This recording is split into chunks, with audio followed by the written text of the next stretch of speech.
Have you ever wondered why we go to war? Or why you never seem to be able to get out of debt? Why there is poverty, division, and crime? What if I told you there was a reason for it all? What if I told you it was done on purpose? What if I told you that those who were corrupting the world, poisoning our food, and igniting conflict were themselves about to be permanently eradicated from the earth? You might think that an idealistic fantasy. Well, let me tell you a story.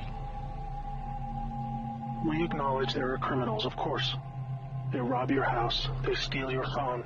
They can murder you too if they think they can get away with it. We have all experienced criminals in one way or another.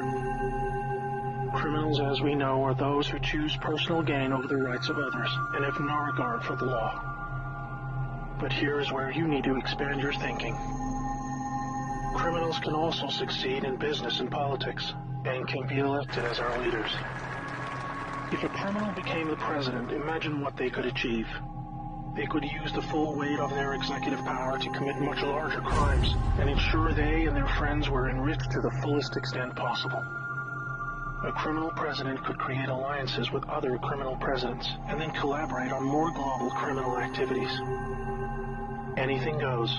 Drug running, human trafficking, whatever makes the big bucks. The 20th century was turbulent with war, economic disaster, famines, and displacement. We have always accepted these things as just human nature, and simply the way the world works. Something inevitable, and due to the weaknesses of human nature that drive us to these actions. This is where we were all tragically wrong. You are not a criminal. I'm not a criminal. So how can we just assume that it is human nature that is driving all this pain and misery? What if it wasn't human nature at all, and as a result of something more deliberate? We were taught that capitalism was the cause of a massive rich-poor divide and the reason for poverty, which in turn is the reason for war, crime, and starvation. Others were taught that communism, the system of equal wealth across all people, was really to blame for the mess. But you see, folks, it is none of these things. It is not our nature to fight and be racist. It is not in our nature to rob from others. What you must learn is that it was the criminals all along. Yes, they got power. More power than a criminal should ever have. They rose to the top of media companies that control our news and entertainment. They ascended to the top of the banking system, also to the Oval Office, to Brussels, to the Vatican, to the Crown. They crept in quietly. They became leaders of agricultural companies who have control over our food supply. Also big pharmaceutical companies, the ones we trust to help us when we're sick. Nobody stopped them, and they just recruited more criminals to help them. First, they accumulated the world's wealth. They invented a system of money called central banking, which lends money to governments with interest, placing countries into eternal debt. People's wealth got less. Their wealth got more. Much more. When a criminal is already as rich as they can get, then protecting their ill-gotten gains becomes the priority. Angry citizens tired of being poor are a major obstacle and can revolt if they suffer enough. The criminals needed to prevent this. So they diverted attention to the last remaining competitor, the people of the world. You and me. We were not happy being ruled by criminals and having to work 3 jobs just to survive. They know we won't accept it. So they use their control of the media to set black against white, woman against man, young against old, Muslim against Christian. They convinced us we were the problem so that we would fight and destroy ourselves. To get it done faster, they attacked all aspects of humanity that make us strong. Like family. Using their influence over culture, they popularized lifestyle choices that led to a surge in broken homes, lost youth, and substance abuse. I could talk all day about how else they deliberately weakened us, and it would turn your stomach. We were just trying to get on with living. So where are all the good guys? Good people just want to get married, have kids, make a living, and enjoy their liberty. Well, there were good guys. Many. One became the President of the United States in January 1961. He knew about these criminals and wanted them gone. He knew their intentions for us all, and he wanted to fight them. Sadly, he had no idea how powerful they had become.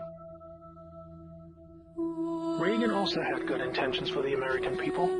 He knew this criminal mafia controlled almost everything by this stage, including the powerful rogue intelligence agencies. His economic policies were promising, but the criminals needed a weak America to hold on to their power. Reagan was shown with a bullet that a growing U.S. economy and prosperous citizens were not what the criminals wanted. It was looking pretty grim for good people. Every time someone wanted to stand up and do the right thing, they got stopped. Were we ever to be freed?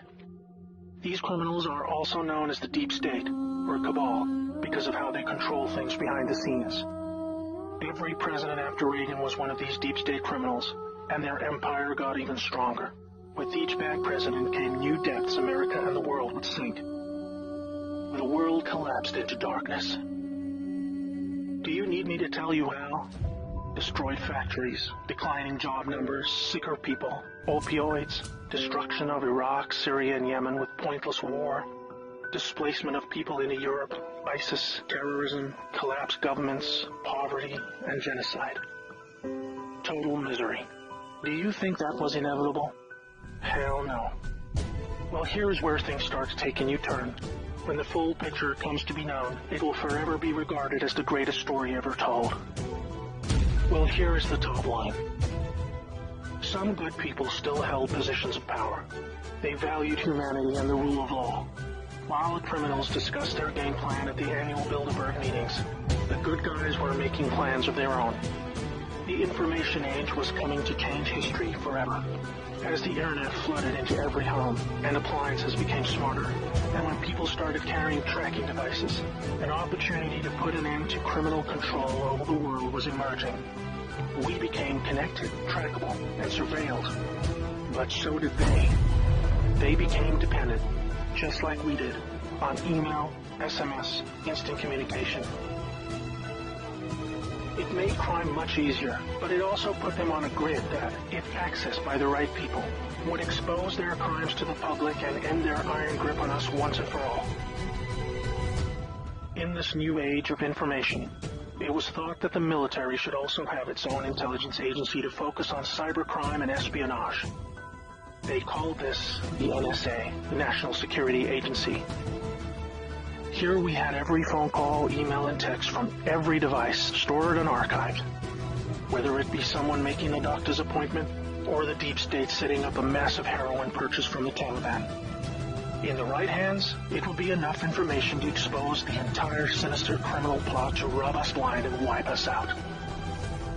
Hold that thought. Now I need to explain the plan. The good guys were devising a plan to reclaim the world from the cabal and return it to the people. It would involve alliances with multiple countries, since the criminals had global rat lines, trade, and other infrastructure in place that would need their cooperation. It came down to two choices for America. Launch a military coup to seize the government from whichever cabal puppet was in the White House at the time. Or win legitimately, take control of the NSA, expose the criminals for what they are, and arrest them all.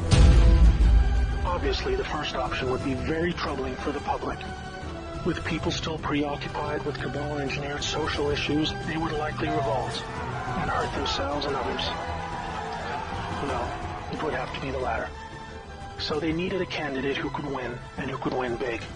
Many states like California had been so heavily inundated by criminals that even the voting machines were electronically set up to swing votes any which way. It would need to be a very decisive victory. Good patriots in the U.S. military and their global partners asked Trump to run for president so they could take back control of America legitimately without alarming the public. Trump was a good choice, obviously, because he overcame the voter fraud and won. But he was a patriot, and he was loved and admired by the public. He was not interested in joining the cabal because they hated America, and he did not agree with them on that point. As soon as he showed interest in taking power, they activated their media assets to viciously turn on him. That's when we saw the sudden hatred emerge. Even when he won, the cabal still had no idea what he was a part of, and the sophisticated plan that was about to unfold against them. Shocked at their loss, they mobilized their full arsenal of intelligence, media, money, and technology to try and take back power. Their people at the top of the DOJ and FBI then put together a plan to frame Trump and have him impeached. This is where we come back to the NSA again. All messages were stored and could be used to expose this plot and prevent Trump's overthrow. An entire book will be written about the first 2 years of Trump's presidency: false flag terror attacks, down planes, missile alerts, assassination attempts. Here is the point. The world is currently experiencing a dramatic covert war of biblical proportions, literally the fight for Earth, between the forces of good and evil.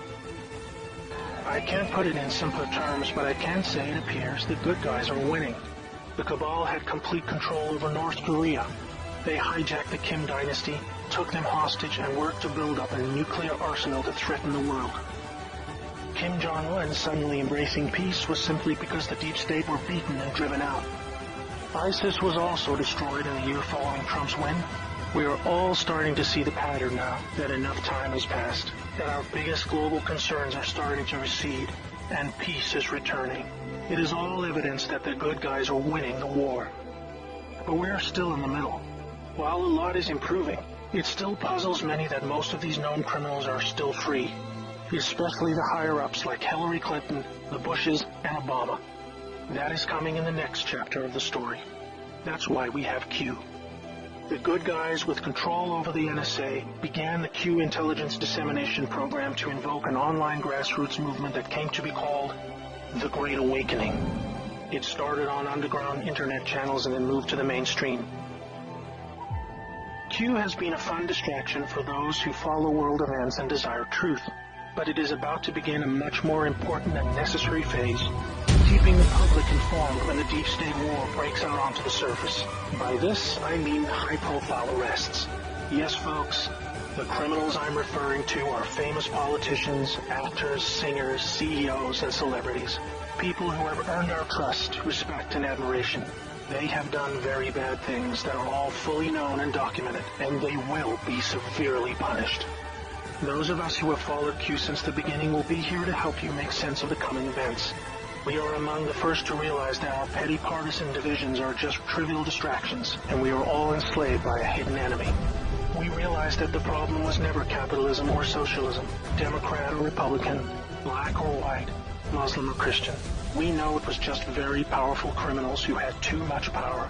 Fellow slaves, it's time to buckle your seatbelt, recognize your true enemy, and embrace a new future that we all owe to the brave patriots who risked their lives to achieve this victory against the greatest force of evil the world has ever known.